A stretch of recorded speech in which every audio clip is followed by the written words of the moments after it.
Good morning to one and all. A warm welcome to Vidyanagar online classes. Today we can discuss one of the chapter from politics, Indian Constitution. So we can discuss in this chapter what do you mean by a constitution, why we need a constitution, and how we drafted a very beautiful and finest constitution for India. That are aspects we can discuss in this chapter. So first of all, we can discuss a constitution, what it means. A constitution means by a set of rules that is written in as an documents. Under that written document, that country's government are going to rule. That is meant by a constitution. And here it is supreme law of the land. Supreme law of the land, that is a constitution. So the government is ruled under the prescriptions of the one constitution, under the guidelines, under the control of the constitution. And it says the relations between the levels of government and the government and the citizens. That is told by our constitution. It is say the relation between the levels of government. For Indian context, we can say that India, we have three levels of government. First one central government, second one state government, and third one is called local self-government. In central government, at present Narendra Modi is ruling. In our Indian Kerala case, state government ruled by Pinarayi Vijayan. And local self-government made by the Grama Panchayat and municipality or the corporation. So, our constitution clearly defined and written the relationship between central government to state government and state government to our local self-government. So, here any government not to allow the domination of other government. So, it tell about the levels of our government. And second one, government and the citizen. Our India, our constitution guaranteed the fundamental rights. So, if any government is going to curtail their fundamental rights, it was against the constitutional principles. It is not allowed by our constitution. So, protecting the fundamental rights and constitution's laws and their guidelines, we have a court system. Supreme Court and High Court is there. So, we can say that it says the relationship between the government and the citizens. Government and the citizen. Another definition, it having a lot of legal document. If the legal document is written way, that is commonly called written constitution. Our India's constitution is one of the largest written constitutions in the world. So that's about the first set of feature of our Indian constitution. So once again, a constitution means by it having a set of legal rules and regulations and laws, and under that rules and regulations and guidelines and principles, one nation's governments are going to rule. So that's about the constitution. It is the supreme law of the land or the country. And it is said the relationship between levels of government, including I already tell that the three levels of government is there. First one, central government, state government and local self-government. And tells about the relation between the government and the citizens. And it is one of the legal document.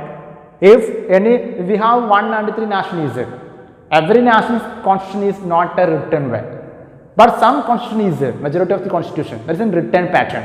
So, the guidelines, legal system and laws and everyone is in a document form or written way. It is called written constitution. Okay, that's about the first area. And the second one, the need of the constitution. Why we need a constitution? So, we can discuss like a game, a referee, constitution is also guide the country. For example, in a football match, the referee decision is the final one. If there is no referee, if there is no umpire in cricket, the matches in their playground, we can see quarrel and conflict and fight.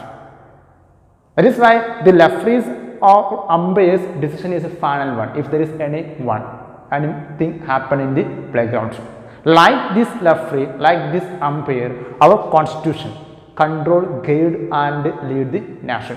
So first one, to govern a nation properly. Countries need a constitution.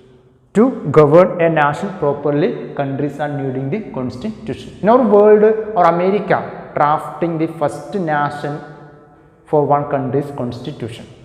Okay, and our Indian constitution, their drafting is starting from 1946. It is completing in the year 1949. It came to exist in our Indian society or Indian government or passed by Indian Parliament in the year 1950, January 26. That day we are celebrating as a Republic Day. Okay, almost 2 years, then 11 months and 18 days taken by this Constituent Assembly for drafting the finest and largest written constitutions of our India. Okay, that we can discuss later in this chapter. And here, to govern a nation properly, we need a constitution. And second one, it defines the nature of the political system of the country. It defines the nature of the political system of the country. That means now India, we can say that our nature of political system, that is following to the what? Our democratic pattern of government. We are following the parliamentary form of government. And each and every 5 years later, we can expect one election. And people directly selecting their leaders through election.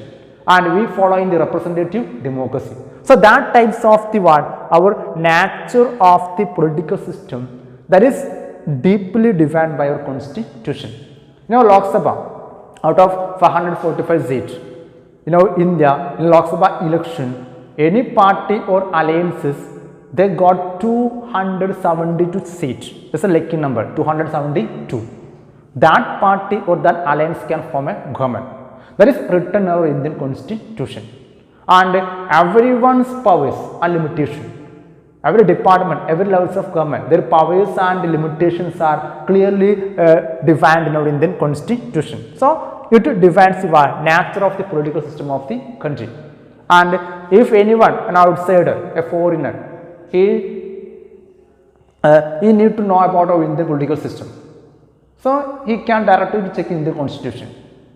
For example, we need to know the nature of this political system of the America, how they rule, how they elected.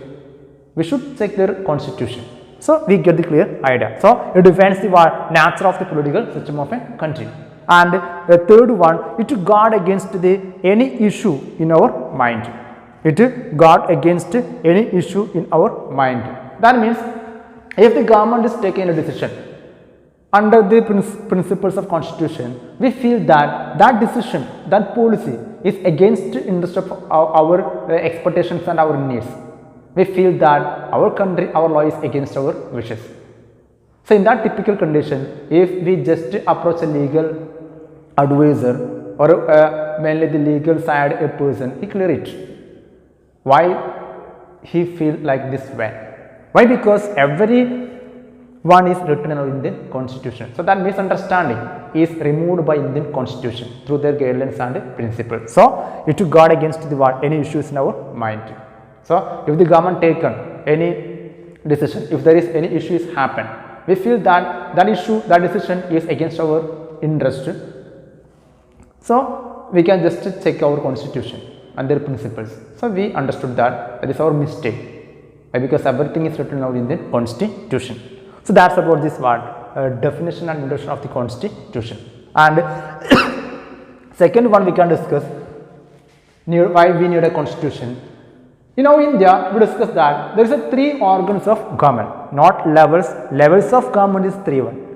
There is state government, central government, state government, and local self government. But the organs of government is different. We have a 3 organs of government. First one, legislature. Second one, executive. Third one, judiciary. And here, legislature make the law.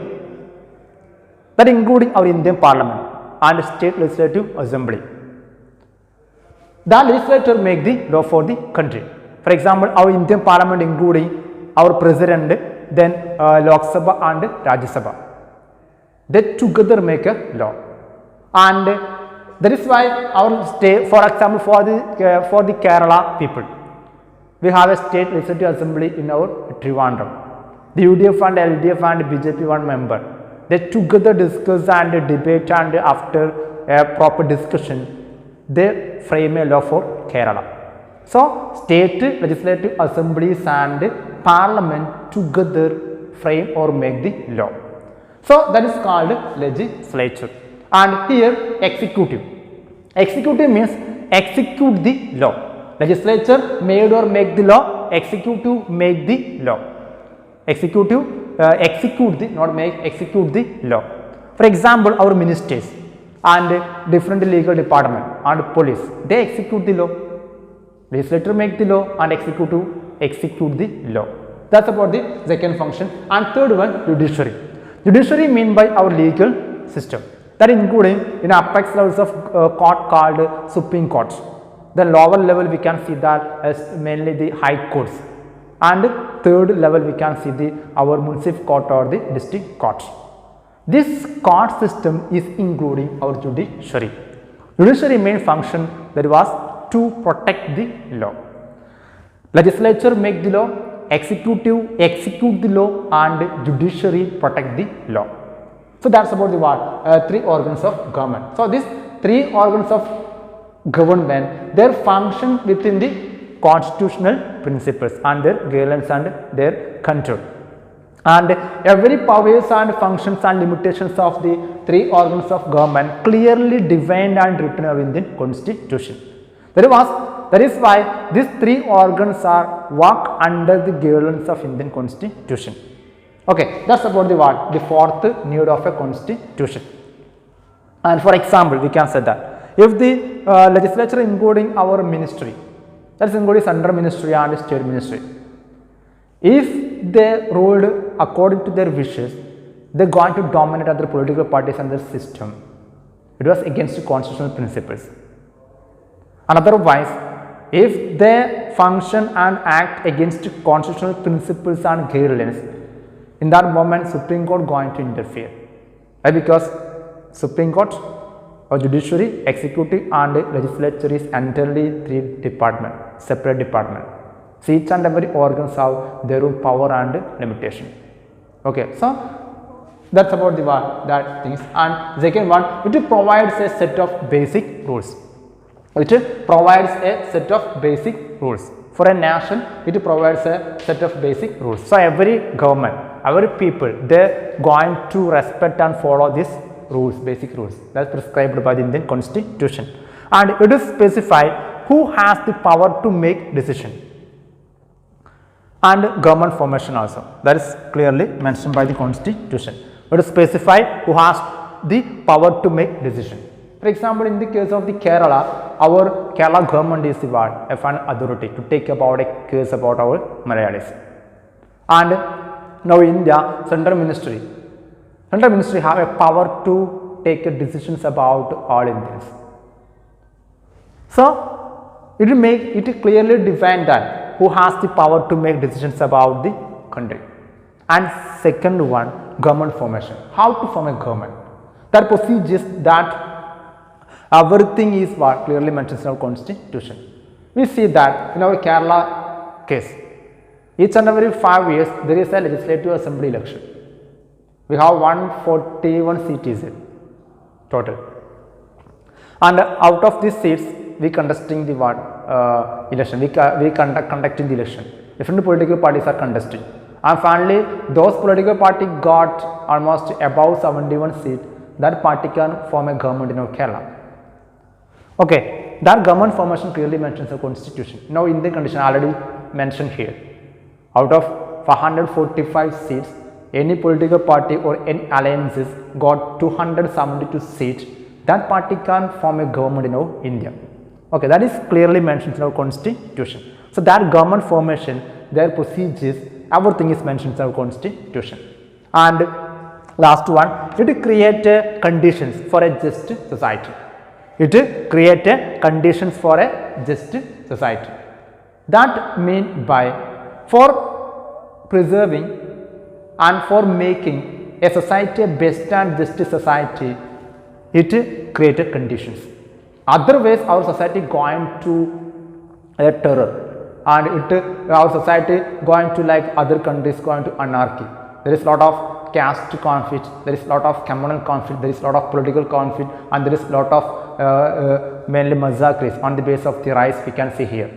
So, for setting a just society, we need a constitution. Okay, that's about the what our need of a constitution. So we can discuss next part about the constitution of the Nepal. A situation is in our Nepal. So best example, why a nation need a constitution. How the people from a nation fight for a democracy and constitution. Why they fight. Okay, Nepal is our neighboring country. It's a very beautiful country. It's near to our Himalayan region also. And for Nepal, just a sake of knowledge, we not need to take passport and visa to enter the Nepal. That must cross alliance with our India. So we can discuss about neighbor called Nepal.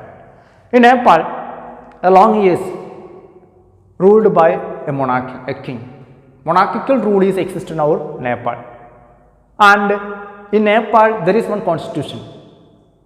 In 1990 itself, there is one constitution of the Nepal that is drafted by our king. And this constitution that is entirely under the control of the king or the monarchy. Nepal royal family control the rule and rule the people under their constitution, but their constitution is clearly written by the king. That's a problem. In that constitution, it was entirely protecting the wishes and interest of the king or the royal family. There is no chance to getting fundamental rights and other freedom to the people from the Nepal. That is why from Nepal, the people starting the struggle. In that struggle, starting mainly for setting a democratic pattern of government and a constitution. And finally, in the year 2006, as a long years struggle for democracy and constitution, they win. And they overthrown the existing monarchical rule. And gradually, our Nepal going to a democratic pattern of government. And they starting to set a constitution. It is not an easy procedure. It is not an easy task. A wide range of risk and procedures is there, hard work is there for drafting a constitution. Why? Because our Nepal, the new constitution should accommodate all the diversities, accommodate all the type of the people. In the case of the religion, race, caste and everything they need to check. And the geographical features, linguistic diversity, everything they need to accommodate under one constitution. That is why it taken a lot of years for their drafting a constitution. So that's about the Nepal. So finally, 2006 onwards, they going to draft a constitution for Nepal people. So that's about the our situations in our Nepal. In our textbooks, you can see the picture of this struggle also. So once again, in Nepal, our neighboring country, there is a constitution in 1990. In that time itself, that constitution is written by the king or the monarchy. That is why king maximum tried to protect their interest under this constitution. He ruled the country according to this constitution, but that constitution entirely tied with his interest, not to protecting the people's interest also. That is why people going to start the struggle for getting democracy and constitution. It was finally end in the year 2006. 2006 in our Nepal, our people struggle. They end the monarchical rule and they are going to draft a constitution for Nepal. That's about the conditions of the Nepal. So next area we can just discuss about the Indian condition. In India, we know that almost 200 years British ruled here. In that 200 years, Indians well known about the freedom of the India. That means people know about the people need to getting the right, especially fundamental rights. People well understood about the importance of right under the British rule in our India. So in 1934, our International Congress demanding to form a constituent assembly for India for drafting a constitution. So in that time, International Congress is one of the political party that is fight for Indians' freedom, that is fight for Indians' interest. So that International Congress demanding to draft and form a constituent assembly in the year 1934. But after almost 10 years after only, our British government ready to accept their demand. So in the year 1946 December month, British government ready to form a constituent assembly. And this Constituent Assembly mainly for drafting a constitution for India. Before getting freedom, our Indians are starting the work for drafting a constitution. And in the year 1946, in this Constituent Assembly having a lot of members from the different princely states and members from the different principalities and members from the different union territories also. And before drafting a constitution, every draft is they check different elements. For example, they need to accommodate all the diversities and different linguistic and caste and religious differences they need to accommodate in this constitution. So it's not an easy task. It having a lot of risk and task to draft a constitution. And finally, after the 2 years, 11 months and 18 days after, our constituent makers or the Constituent Assembly draft a finest and one of the largest constitution for our country. Okay, that's about the short introduction of our Indian Constituent Assembly and their making. Okay, I hope that you understand well in this module and part. If you have any doubt about this area, you can ask to me through WhatsApp and text message.